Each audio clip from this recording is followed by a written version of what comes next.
Hi, James. Thanks for joining us. We'll get started with Possible from the Sun-Times. Hey, James, how are you doing?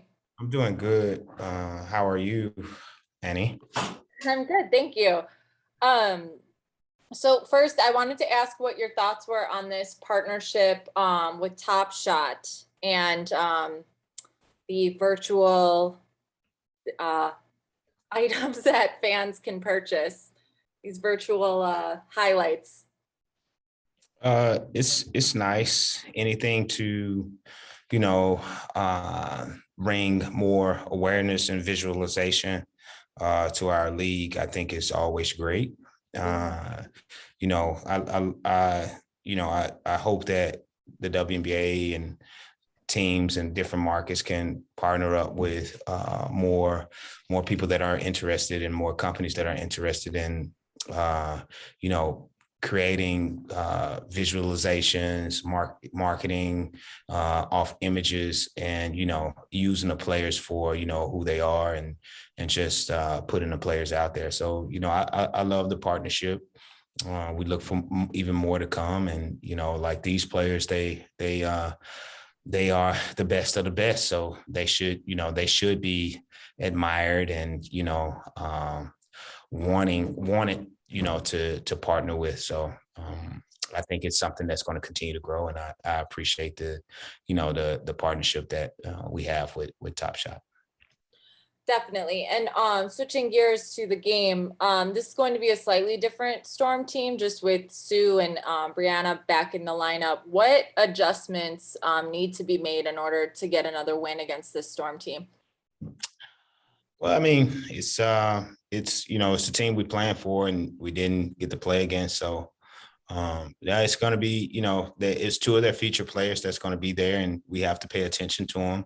That was maybe 30 points in the game that they didn't have available to them, and the other players had to step up, which they did. But we're going to have to pay extra attention to Stewie and extra attention to Bird without letting the complementary players, the role players, get off, the Katie Lou's, the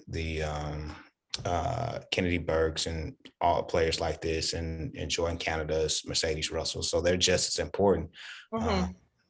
Especially when you have, like, you can count those players, the Talbots, you can count those players for 6 points per game or whatever they're averaging, and they always give you that. So you don't want to sacrifice, concentrating on their big three, mm-hmm. and somebody killing you, as Meg go on the rebounds and stuff like that. So they have a complete team, and we just have to pay attention to everybody and not let them exploit us in ways that, can really hurt us. I know you've continuously said throughout the season, we're just focused on the next game, and mm-hmm. That's great.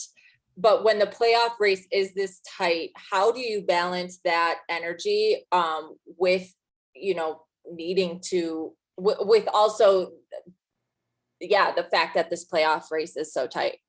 So you can look at the entire playoff race, and you can really focus on it and concentrate on it, and take the little focus that you have on the playoff race. So that's some of your focus that's away from the next game, and doesn't do you any good. Like, what is us focusing on the playoffs that start in a month going to do us any good for Seattle? Mm-hmm.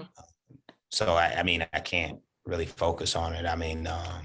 I know where we are, but I'm really, really focused on the next game. I know what our record is. I wouldn't know how many, what we need to do this, what we need to do that to finish in this place or that place. I'm really focused on the next game, and focused on keeping everybody healthy and make sure that we understand schemes, and offensively that everything's moving, the ball's moving, and we're fluid, and knowing, our offensive system and who gets the ball where and stuff like that. Like, those are the things that help us in the next game. And eventually, if you conquer those little small steps, they're going to help you for the playoffs as well. So it's just continue to build our identity around the team that we have.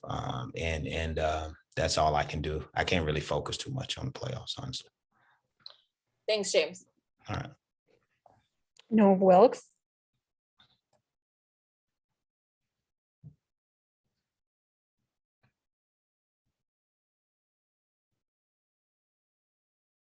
There you go. Hey, Coach Ray, how you doing? Hey, no, I'm doing good. I just got a quick question for you. Chicago Sky is known for two things. One, running really well. Your fast-paced offense. All right. And two, and two, winning in close proximity, winning in close games. Do you feel like that just makes you guys better, or do you just feel like some teams just win that way? That's just their identity. They just play better in close games. Well, I mean, I like to run. I think everybody knows that. I think the winning close games thing is it's more up for debate this year. I think it's true when we have our full team that close games tend to go in our favor, but we had some games that we've lost that were close as well this year. And we have to get better on. But I take pride in play calling down the end and getting us some stuff that we can take advantage of teams where they've been weak at throughout the game. But a lot of that goes to the veterans that we have and them being able to execute in close games. So that we have a good group of veterans that I really love coaching, and they do a good job of executing the things that we want to do. But at the same time, I would much rather not have the close games than us put teams away and kind of prove. It would help my gray hair and help my heart a little bit more, my cholesterol, I think. Thank you.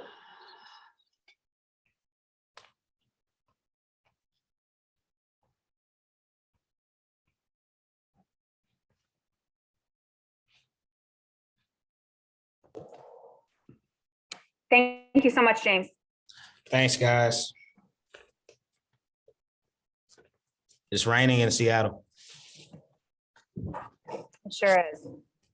You guys, we're actually in transit right now on the bus. So Candace and Diamond will be doing our media availability at the hotel in about 15 minutes. And we'll be right back with a new link. Sorry about the change.